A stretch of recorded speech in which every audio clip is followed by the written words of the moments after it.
예수님께서 중보기도를 하셨는데 제자들이나 하나님의 백성들을 위해서 중보기도 하시기 전에 먼저 자기 자신을 위해서 예수님이 중보기도 하셨습니다. 이것이 예수님의 중보기도의 하나의 특징입니다. 사실 내가 건강하지 않으면 병든 사람 도울 수 없고요, 내가 은혜 받지 않으면 다른 사람을 은혜를 어떻게 끼칠 수 있겠습니까? 나는 먼저 여러분들이 은혜 받게 되기를 바랍니다. 건강하기를 바라고요. 여러분이 차고 넘쳐야 남을 도와줄 수가 있습니다. 영적으로 다른 사람한테 신세 지는 사람이 아니라 여러분들이 다른 사람을 도와줄 수 있을 때 하나님의 영광을 받으실 것입니다. 그래서 예수님은 십자가를 지시기 전에 하나님께 중보기도를 했습니다. 하나님, 십자가가 내 앞에 있는데 이 십자가를 피하지 않고 고통스럽고 힘들지만 이 십자가를 짐으로 말미암아 아들을 영화롭게 해주십시오. 하나님의 아들을 영화롭게 하심으로 말미암아 내가 하나님을 영화롭게 할 수 있게 해주십시오. 이것이 예수님의 중보기도였습니다. 예수님의 중보기도는 1절과 5절에 두 번 나타나는데, 하나님 아버지여 아들을 영화롭게 하여 주시사 아버지를 영화롭게 하게 하옵소서. 그러면 아들을 영화롭게 한다는 뜻은 무엇인가? 예수님이 5절에서 계속해서 좀 더 발전된 기도를 하십니다. 그 아들을 영화롭게 한다는 것은 창세전에 아버지와 아들이 함께 누렸던 그 영화로 아들을 영화롭게 하여 주옵소서. 하늘의 권세로, 하늘과 땅의 모든 권세를 예수님에게 주셨는데 그 권세로 자기 이익을 위해 쓰는 것이 아니라 십자가를 지는데 사용하게 해 주옵소서 라는 기도를 하셨습니다. 우리는 때때로 자기에게 주어진 십자가를 피하고 싶고 도망가고 싶을 때가 많습니다. 처음에는 은혜를 받고 믿음이 생겨서 시작을 합니다. 하나님의 일이라고 하는 것이 그렇게 쉽지가 않고 편하지가 않습니다. 그것은 좁은 길입니다. 욕먹는 길이고 사람들이 이해하지 못하는 길입니다. 선교사로 사람들이 떠날 때 왜 그 좋은 직장을 놔두고, 왜 그 편한 생활을 놔두고 그렇게 고생스러운 길을 스스로 가느냐? 특별히 부모님들은 그렇습니다. 자기가 낳은 자식이 고생하는 걸 누가 좋아하겠습니까? 못 가게 하는 거예요. 저희 교회 선교사님 한 분이 10년 전에 의사 선생님이 모처로 선교지로 갔을 때 그렇게 주변에서 반대를 했어요. 왜 하필 당신이 가야 되냐? 왜 하필 당신이 가야 되냐? 당신이 의사로서 돈 많이 벌어서 교회 장로로 섬기면 됐지 왜 당신이 거길 가야 하느냐? 그런 주변에 핍박을 많이 받았습니다. 꼭 이렇게 예수를 믿어야 되느냐? 이런 말도 있습니다. 편하고 쉬운 길도 얼마 있지 않느냐? 예수 믿지 말자는 게 아니다. 좀 폼나게 믿으면 안 좋으냐? 좀 생색을 내고 믿는 것도 좋지 않느냐? 이런 얘기죠. 또 어떤 사람은 이렇게 말합니다. 하나님도 내 입장 돼 보면 알 거다. 그래서 또 이렇게 얘기를 합니다. 그러면서 우리는 자꾸 십자가를 피해 가려고 합니다. 십자가를 내려놓고 가려고 합니다. 예수님께서 십자가를 지실 때 이런 마음이 있으셨어요. 이 십자가를 내가 꼭 져야 합니까? 다 지기로 해놓고 기도까지 다 끝나놓고도 그런 생각을 하셨습니다. 이 십자가를 피할 방법은 없습니까? 얼마나 그 기도가 힘이 들었던지 땀이 피가 될 정도였다라고 하는 것입니다. 그러나 예수님의 마지막 기도는 내 뜻대로 마옵시고 아버지의 뜻대로 하게 해 주십시오. 이 길을 계속 가게 해 주십시오. 고통스러운 이 길, 어려운 이 길, 힘든 이 길이지만 이 길을 계속 가게 해 주십시오. 예수님이 자신을 위한 중보 기도를 하는 것은 유혹과 시험에서 벗어나 십자가의 길, 고난의 길, 좁은 길을 피하지 않고 계속 이 길을 가도록 요청하는 기도였다는 것입니다. 나는 여러분이 하나님의 뜻대로 살려고 할 때 이런 시험이 있는 걸 압니다. 이런 유혹이 있어요. 좀 쉬운 길을 가고 편한 길을 가고 좀 예수를 믿어도 그렇게 하고 싶은 유혹이 우리가 얼마나 많은지 몰라요. 꼭 산물에 내 손을 담가야 되느냐, 시궁창에 내 발을 넣어야 되느냐 하는 것이죠. 예수님은 이 기도를 하셨어요. 그리고 그 기도대로 예수님은 십자가에서 피 흘려 죽으셨습니다. 이 기도를 마치고 난 다음에 예수님은 두 번째 사랑하는 제자들을 위해서 또 중보 기도를 하십니다. 예수님에게 있어서 제자들은 아주 소중한 사람들이었습니다. 그러나 예수님의 제자들은 예수님의 수준을 따라오지를 못했습니다. 영적으로 깨달음이 없는 미숙한 사람들이었고 실수투성이었고 허점투성인 사람들이 예수님의 제자들이었습니다. 사실 예수님의 제자들은 예수님이 십자가 못 박히시고 부활하시고 승천할 때까지도 철이 안 났습니다. 참 어려운 건 철 안 난 사람하고 사는 게 참 어렵습니다. 부부도요, 철 안 난 남편, 또 철이 안 난 아내하고 사는 게 참 어렵고요, 철 안 난 자녀들하고 사는 거 참 쉽지 않습니다. 버릴 수도 없고 그만둘 수도 없고 사랑하기 때문에. 예수님이 그런 것입니다. 예수님을 위해서 열심히 따라다니고 죽기까지 하겠다고 하지만은 보면 아직도 미숙하고 뭘 모르고 깨닫지 못하는 제자들이었습니다. 예수님이 이런 제자들을 끼고 살았다는 것입니다. 혹시 철 안 난 사람하고 끼고 사는 사람은 용기를 갖게 되기를 바랍니다. 그렇지만 예수님의 특징은 무엇입니까? 이들을 사랑했다는 거예요. 사랑했다는 것. 그래서 예수님은 사랑했기 때문에 포기하지 않았습니다. 비난하지 않았습니다. 야단치지 않았습니다. 끊임없이 그들이 변하고 새로워지고 알아듣기를 원했습니다. 설명을 또 하고 설명을 또 하고, 그래도 못 알아들으면 또 하고, 그렇게 하셨습니다. 6절에 보면 신통치 않는 예수님의 제자들이 도대체 어떤 존재냐, 어떤 사람이냐에 대해서 먼저 예수님이 이 내용을 하나님 앞에 기도를 합니다. 6절을 한번 같이 읽겠습니다. 시작. 세상 중에서 내게 주신 사람들 내가 아버지와 아들 이름을 나타내었나이다. 저희는 아버지의 것이었는데 내게 주셨으며 저희는 아버지의 말씀을 지켰나이다.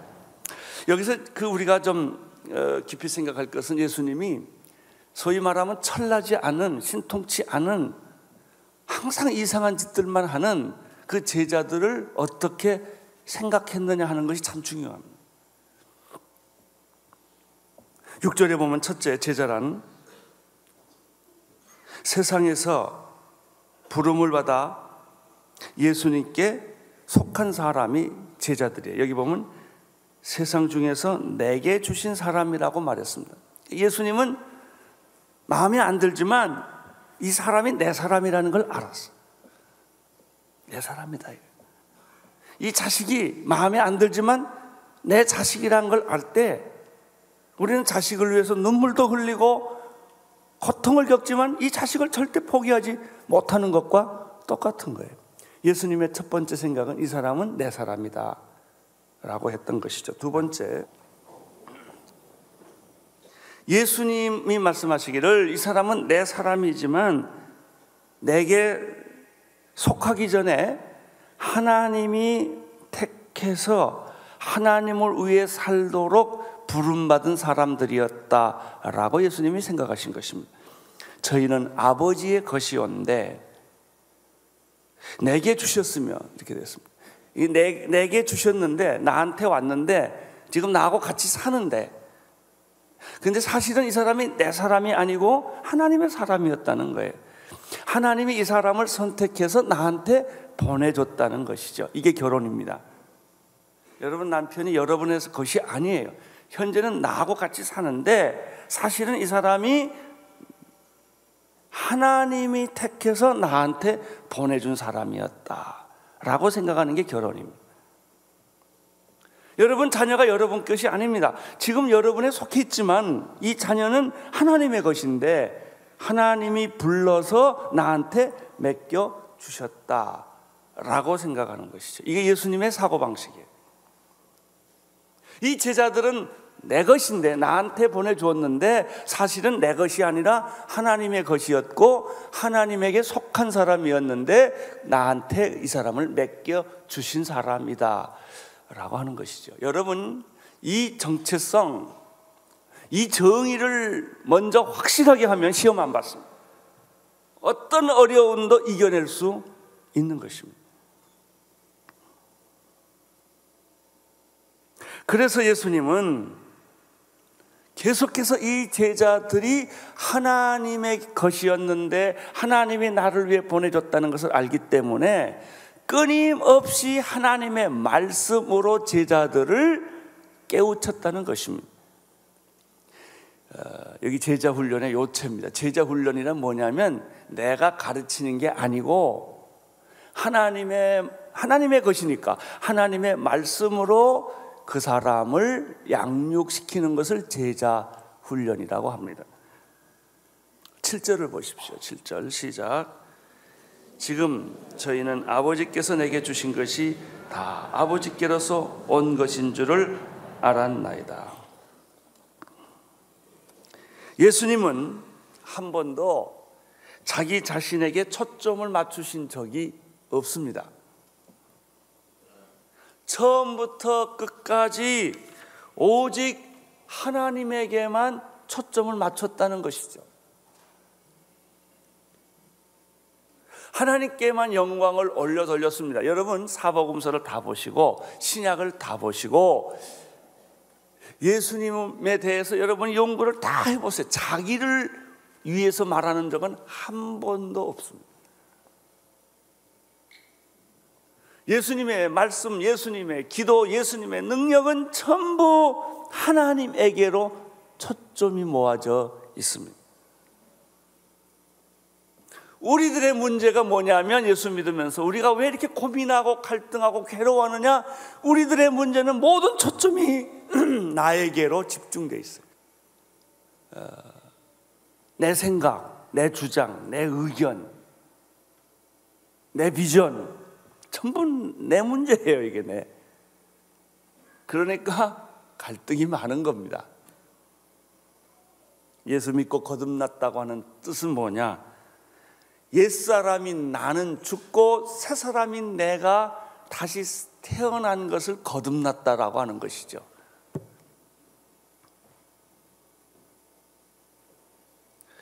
이게 어떤 사람이 이게 죽긴 죽었는데 아직 덜 죽어서 문제예요. 죽지 않고 기절했어요, 늘. 그래서 깨어나면 또 내가 있는 거예요. 또 내가. 옛사람이 또 있는 거예요. 이게 죽으면 간단한 문제를 이게 살아있어서, 내가 자꾸 살아있어서 문제가 되는 것입니다.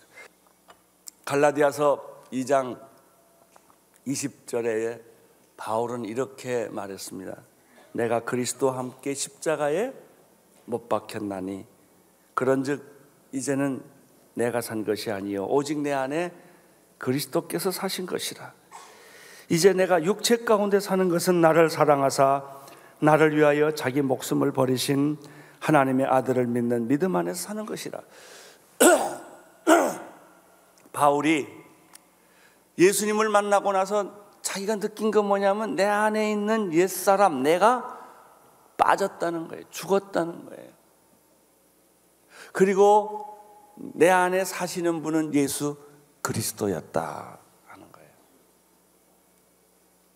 이제 내가 육체 가운데 사는 것은 나를 위해 사는 것이 아니라 내가 하나님의 아들 예수 그리스도를 믿는 그 믿음으로 사는 것이다.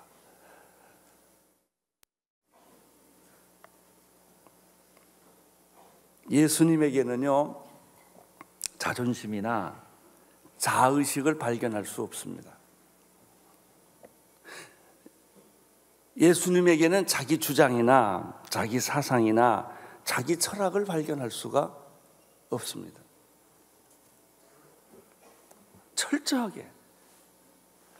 철저하게 그의 생각은 아버지와 나는 하나입니다. 나는 없고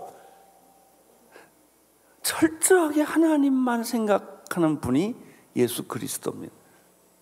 내가 없다면 그럼 나는 뭐냐? 아니에요. 거듭나고 변화된 내가 생기는 것입니다. 예수님 잘 믿고 싶습니까? 자존심을 버리세요. 간단합니다. 한문 그대로 하면 자기를 존경하는 마음이 자존심 아닙니까? 자의식의 세계에서 벗어나세요.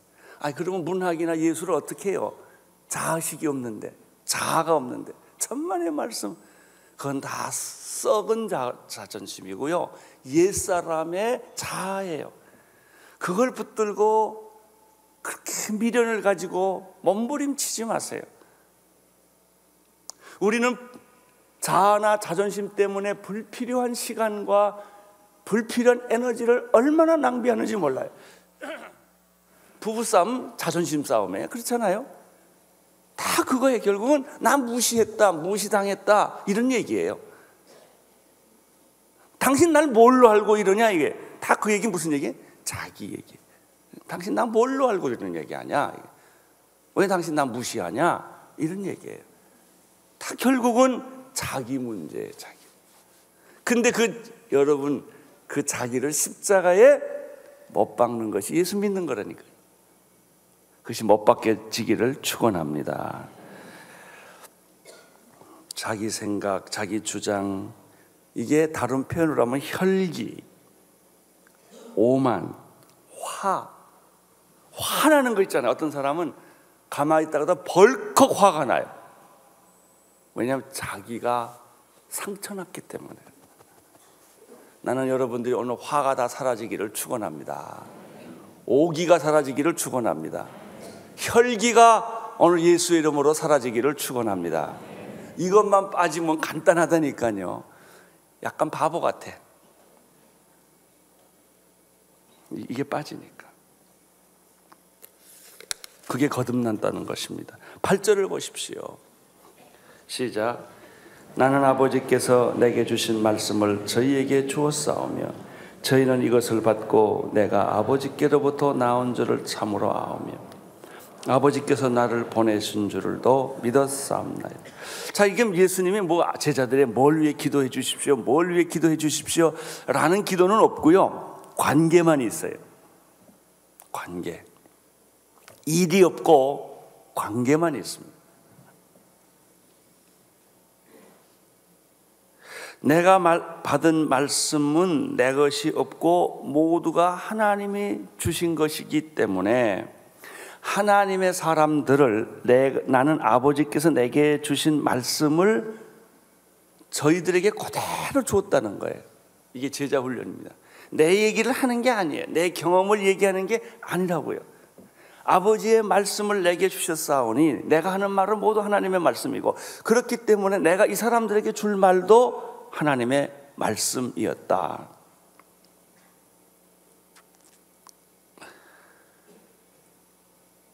제자들이란 누군가 말씀이 하나님으로부터 온 것임을 알았기 때문에 예수님이 아버지로부터 왔다는 것을 알게 하는 것이다. 나는 여러분들이 하용조라는 사람을 보지 않게 되기를 바랍니다. 이건 껍데기 아무것도 아니에요. 이건. 중요한 것은 예수님이라고요. 하나님의 말씀이에요. 내가 설교하는 것은 여러분들에게 내 철학, 내 비전을 전하는 것이 아니라 예수님의 비전, 예수님의 생각, 예수님의 말씀, 이것을 여러분들에게 그냥 그대로 전해드리는 것이 내 할 일이에요. 여러분이 할 일이 뭐냐? 전도한다는 것은 하나님의 말씀을 그 사람에게 전해주는 거예요. 그래서 우리에게 나타나는 것은 나는 없고 나는 간 곳 없고 예수만 남았더라. 나는 간 곳 없고 하나님만 남았더라. 온누리 교회라는 것은 중요하지 않아요. 이건 이 안에 계신 예수님이 중요한 거예요. 여기 있는 하나님의 말씀이 중요한 거예요. 껍데기를 보지 마십시오. 이 안에 계신 예수 그리스도, 그분의 사랑, 그분의 말씀, 그분의 능력, 이것이 나타나게 감추지 않고 막히지 않고 그냥 있는 대로 흘러가도록 만들어 놓는 거예요. 그것이 예수님의 생각이었습니다. 그러면 예수님한테 우리가 배워야 할 교훈은 뭐예요? 여기서 제자들과 예수님과의 관계에 있어서 여러분이 1대1도 하시고 순모임도 하시고 다 하시죠. 여기서 배워야 될 교훈은 뭐예요? 나는 감추고 하나님 말씀만 흐르게 하라. 하나님의 생각만 흐르게 하라. 하나님의 사랑이 흐르게 하라. 당신을 만난 사람들이 당신을 보지 않고 그것을 보게 하는 것, 이것이 우리가 예수님으로부터 배워야 할 제자 훈련의 원리입니다.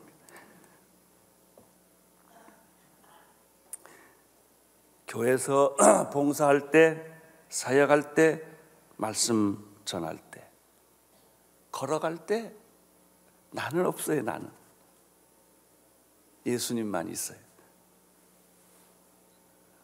옆에 있는 분들한테 그렇게 말하면 얼마나, 당신이 예수님이군요, 이렇게 말하면 얼마나 좋겠어요. 한번 해보세요. 좀 죄송하지만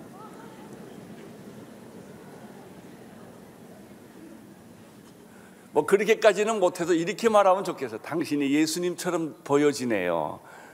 한번 그렇게 말해요. 당신이 예수님. 예. 할렐루야. 예. 9절을 보십시오. 9절 시작. 내가 저희를 위하여 비옵나니 내가 비옵는 것은 세상을 위하며 내게 주신 자들을 위함이니. 저희는 계속 똑같은 얘기가 반복돼요. 내가 세상을 위해서 기도하는 게 아니고 저희들을 위해서 기도하는 것인데 저희들은 다 아버지의 것입니다. 아버지의, 여기서 중요한 표현이나 저희는 다 누구의 거예요? 아버지의. 예수님 그렇게 했어요. 저희들 제자들은 다 이게 내게 아니고 아버지 것입니다. 우리가 이걸 가지고 적용할 수가 있겠죠? 내 인생은 누구 거예요? 아버지의 것입니다. 남편은 누구 거예요? 아버지의 것. 아내는 누구 거예요? 아버지의 것입니다. 부모님은 누구 거예요? 아버지의. 자식은요? 아버지의 것입니다. 돈도 명예도 직업도 누구 것이에요? 그렇게 믿습니까? 내 거라고 생각하시죠? 그래서 내 것 중에서 내가 얼마를 주잖아요. 하나님 돈 좀 드릴까요? 오늘 좀 기분 좋으니까 많이 드리고 오늘은 화가 나니까 좀 다음 주에 드리고 이번 주 안 드리고. 자기 거라고 생각하니까. 시간은 누구 거예요? 아버지 거. 은사는 누구 거예요? 아버지 거. 아버지 것인데 누구한테 맡겼어요? 나한테. 이것만 알면 부부 생활에 축복이 옵니다. 이것만 알면 신앙생활에 축복이 옵니다. 시간도 내 것이 아니고 아버지가 쓰시겠다는데 기쁘게 드리겠습니다. 다 아버지의 것입니다.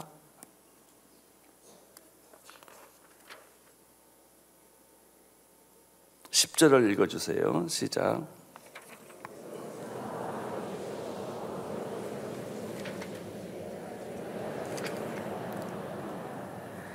여러분, 사랑의 시금석이 뭔지 아세요? 내가 정말 사랑하냐 안 하냐, 다 사랑한다고 생각하지요. 근데 대부분 사람들의 자기가 사랑하는 그 열정적인 사랑은 집착이에요. 사랑 아닙니다. 사랑이라고 착각하고 있는 거예요. 대부분의 많은 사람들의 사랑은 상대방을 위한 사랑이 아니라 누구를 위한 사랑이에요? 나를 위한 사랑이에요. 그래서 화내는 거예요. 내가 기분 나쁘다 이거예요. 왜 나 말고 딴 사람을 사랑하냐? 다 이게 누구냐면 자기예요. 자기 집착이고 자기예요. 자기. 그러니까 당신의 사랑이 진짜냐 가짜냐의 시금석은 뭐냐면 기도할 수 있느냐 없느냐 있어요. 진짜 사랑하는 사람을 위해서는 뭐 할까요? 기도합니다.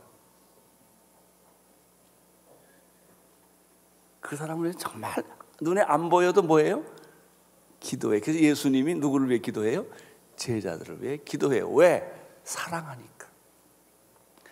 마음에는 안 들지만, 제자들이 미숙하지만 실수도 많지만 하는 게 별로 신통치는 않지만은 제자들을 사랑하기 때문에 기도하는 거예요.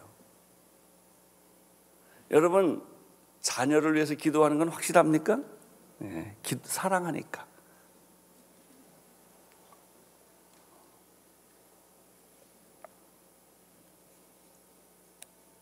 진짜 사랑하는 사람은 안 보여도 사랑하고 나한테 해코지해도 사랑합니다. 항상 좋은 추억을 가지고 있고요. 그 사람이 나쁘게 나한테 막 해도 그게 섭섭지가 않은 거예요. 누가 나한테 해코지해서 섭섭한 것은 사랑을 덜하기 때문에. 진짜 사랑하면요, 나한테 힘들게 해도 상처를 안 받아요. 그런 축복이 있게 되기를 바랍니다. 그리고 사랑하면 기도합니다. 그 사람을 위해 뒤에서 조용히 하나님 저 사람 도와주십시오. 저 사람 보호해 주십시오. 저 사람 잘못되지 않게 해 주십시오. 라고 끊임없이 기도하는 거예요. 중보기도. 11절을 보십시오. 시작.